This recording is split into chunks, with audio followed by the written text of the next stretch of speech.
Hello everyone, doctor Bhimrao Ambedkar university Agra का MSc horticulture first semester का examination paper है। ये जो पेपर हुआ था वो आपका हुआ था मार्च 2024 में, दिसंबर 2023 का जो सेशन था। तो पेपर कुछ पेपर हमें उपलब्ध हुए हैं, हम आपको दिखा रहे हैं। बाकी जो पेपर हैं आपको साइट पे मिल जाते हैं, वो डीबीआरयू की साइट पे भी मिल जाते हैं। मैक्सिमम मार्क्स जो है वो 15 रहते हैं और आपका मिनिमम आप 18 यहाँ लिखे हुए हैं, आप 20 मानकर चलिए। 20 मार्क्स आपको लेके ही आने हैं, 18 मिनिमम मान के मत चलिए। अगला है आपका जो पेपर होता है वो 3 घंटे का होता है। थ्योरी बेस्ड क्वेश्चन जो भी हैं वो 3 घंटे के होंगे। पेपर जो है वो बायलैंग्वेज आता है, उसमें जो क्वेश्चंस है वो बायलैंग्वेज हिंदी या इंग्लिश दोनों में आते हैं, पर आप मानकर चलिए कि इंग्लिश में ही आपको जितने भी पीजी के क्वेश्चन पेपर होते हैं वो इंग्लिश में ही मिलते हैं। थोड़ा कमांड बनाकर चलिए इंग्लिश में, क्योंकि वहाँ आपको हिंदी भी नहीं भी देखने को मिलती है। आप देखिए जितने भी एग्जाम आप देखेंगे, अभी मैं आपको पेपर्स दिखाऊंगी, सभी आपके जो पेपर होंगे वो इंग्लिश लैंग्वेज में ही होंगे। आंसर आप हिंदी में कर सकते हो, उसमें कोई दिक्कत नहीं है, पर इंग्लिश क्वेश्चन पेपर जो है वो इंग्लिश में ही आएगा। तो attempt any 5 question from the following 10 question, यानी कि 10 क्वेश्चन दिए गए हैं, आपको उनमें से 5 क्वेश्चन को करना है।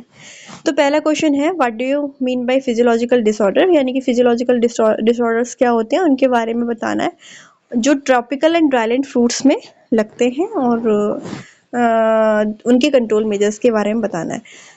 तो डिजीज और डिसऑर्डर्स आपको पता है अलग अलग चीजें होती हैं, तो उनके बारे में आपको लिखना है, आपको डिसऑर्डर्स याद रखने चाहिए।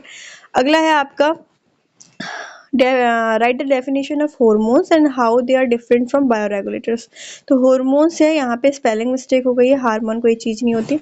तो हॉर्मोन क्या होता है, हॉर्मोन के बारे में बताना है, और बायोरेगुलेटर से ये कैसे डिफरेंट है उनके बारे में बताइए, और एक्सप्लेन करिए रोल ऑफ बायोरेगुलेटर्स। आप लोगों ने फर्स्ट सेमेस्टर के जो पेपर होते थे बीएससी का ही, उसमें भी आप लोगों ने बायोरेगुलेटर्स पढ़े हैं, तो ये चीज़ें आपके लिए इजी होंगी ऑलरेडी। अगला है, what do you mean by citriculture. Citriculture क्या होता है, और write the detail following special problems. इनके सिट्रीकल्चर के बारे में बताओ पहली बात तो, और उसके अगला है आपका इसी के अंदर कि स्पेशल प्रॉब्लम्स क्या होती हैं सिट्रीकल्चर में, उनके बारे में बताना है। तो जैसे कि अल्टरनेट बियरिंग है, ग्रेनुलेशन है, सिट्रस डेक्लाइन है, फ्रूट ड्रॉप है, ये कुछ प्रॉब्लम्स है जो सिट्रीकल्चर में होती हैं, उनके बारे में आपको बताना है, और उसके साथ ही साथ इसके मैनेजमेंट के बारे में बताना है। अगला क्वेश्चन है, write in detail physiology of flowering, pollination and fruit set in fruit plants. और ये क्वेश्चन जो है वो इम्पोर्टेंट क्वेश्चन हो सकता है, आप लोगों को याद रखना चाहिए। अगला है, write in detail major problem faced by the grower in mango cultivation, यानी कि मैंगो कल्टीवेशन में क्या क्या परेशानियां आती हैं उनके बारे में भी आपको क्वेश्चन लिखना है।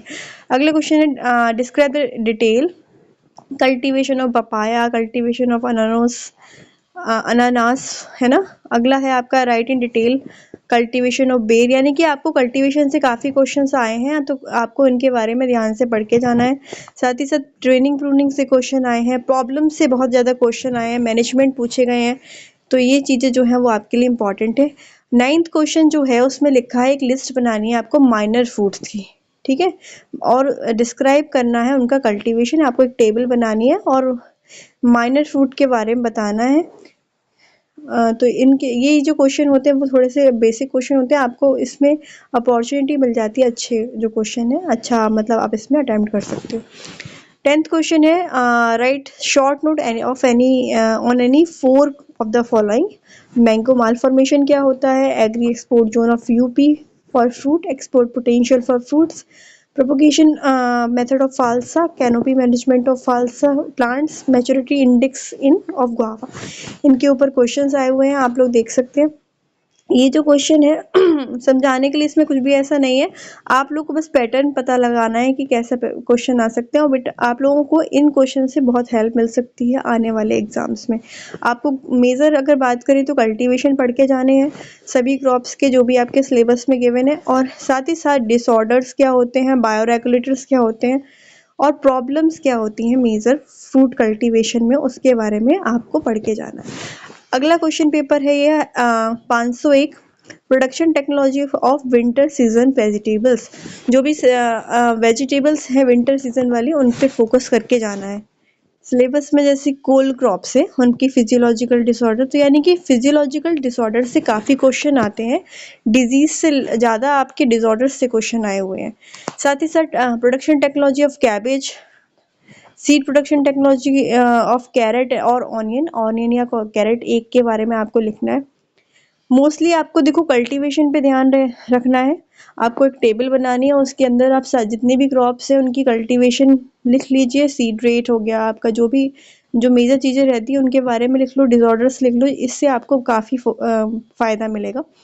आइसोलेशन डिस्टेंस पूछा गया है, डंपिंग ऑफ क्या होता है, nutritional irrigation requirement of cauliflower, यानी कि आप अगर एक टेबल भी तैयार कर लेंगे उससे आपको काफ़ी फ़ायदा मिलेगा। सारी क्रॉप्स को लिख लीजिए, साइंटिफिक नेम लिख लीजिए, सीड रेट लिख लो, उनका डिसऑर्डर लिख लो, इरिगेशन कैसे करते हैं, और आपका आइसोलेशन डिस्टेंस हो गया, एनपीके हो गया, ये सब चीज़ें आपके लिए इम्पॉर्टेंट रहेंगी। अगर आप टेबल बना लोगे तो आपको ईजिली आप उनको याद कर सकते हो।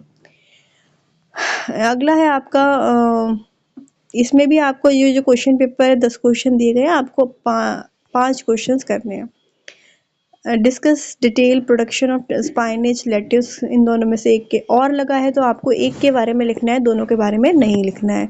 काफ़ी सारे क्वेश्चंस ऐसे हैं जिसमें और करके हैं, जैसे कि थर्ड वाला क्वेश्चन है जिसमें लिखा है कैरेट और ऑनियन, तो आप लोग एक के बारे में लिखेंगे, सारी के बारे में नहीं, दोनों के बारे में आपको नहीं लिखना है। ठीक है, तो ये हो गया आपके क्वेश्चन नंबर आपका 501। अगला क्वेश्चन पेपर है आपका 502, लैंडस्केपिंग एंड ऑर्नामेंटल गार्डनिंग। तो इसमें भी आपको 10 में से 5 क्वेश्चंस करने हैं। यहाँ पे पूछा जाएगा आपको फॉर्मल इनफॉर्मल गार्डन क्या होते हैं, इंडोर गार्डनिंग क्या होती है, पार्क्स के बारे में पूछा जाएगा, है ना, रॉक गार्डन्स के बारे में पूछा जाएगा। तो कुछ ऐसे आप क्या प्रिकॉशंस रखने हैं, कैसे आपको अरेंजमेंट करना चाहिए, डिफरेंशिएट बिटवीन आर क्या होता है, परगोला क्या होता है, परगोडा होता है शायद मेरे हिसाब से ये, और आपका describe colour wheels along with suitable figures, styles of gardening क्या होती हैं, इको टूरिज्म के बारे में पूछा गया है, मुगल गार्डन्स के बारे में, इंग्लिश गार्डन के बारे में पूछा गया है, हेज क्या होता है, सेज क्या होता है, इनके बारे में पढ़ के जाना है। जो भी ऑर्नामेंटल के लिए या लैंडस्केपिंग के लिए इंपॉर्टेंट चीज, लॉन्स के बारे में पढ़ के जाइएगा, लॉन्स क्या होते हैं, है ना। अगला क्वेश्चन पेपर है आपका 511, हॉर्टिकल्चर 511, यानी कि फ्रूट टेक्नोलॉजी, स्पेशल पेपर है।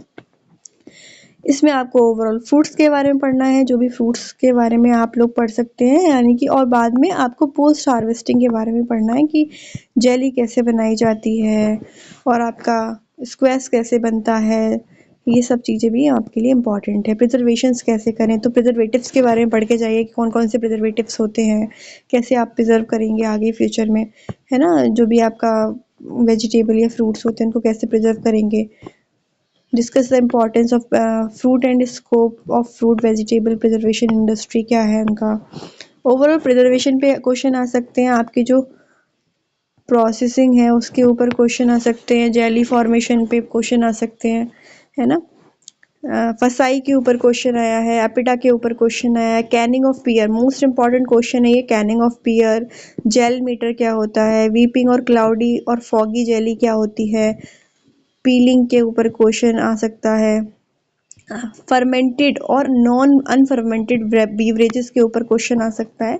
ये कुछ ऐसे क्वेश्चंस हैं जो अक्सर पूछे जाते रहे हैं आपके प्रीवियस ईयर क्वेश्चंस में।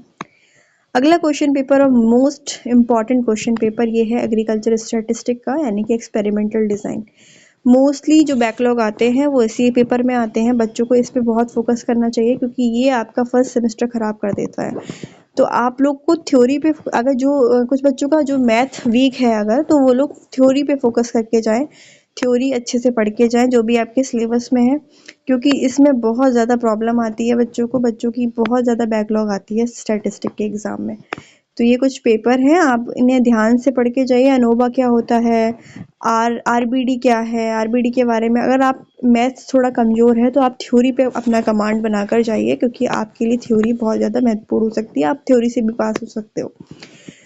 तो स्टैटिस्टिक पे थोड़ा फोकस ज़्यादा करें, अपने सब्जेक्ट पे तो करें ही करें, यानी कि हॉर्टिकल्चर पे तो करें ही, बट आप स्टैटिस्टिक पे भी क्वेश्चन फोकस थोड़ा ज़्यादा करिए, क्योंकि इसमें सबसे ज़्यादा बैकलॉग आते हैं।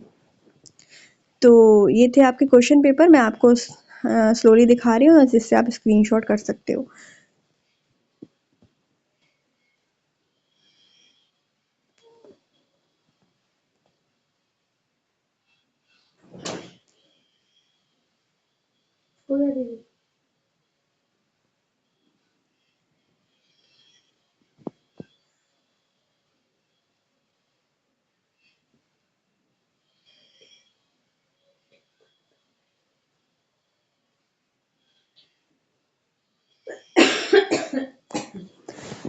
तो ये थे आपके एग्जाम पेपर।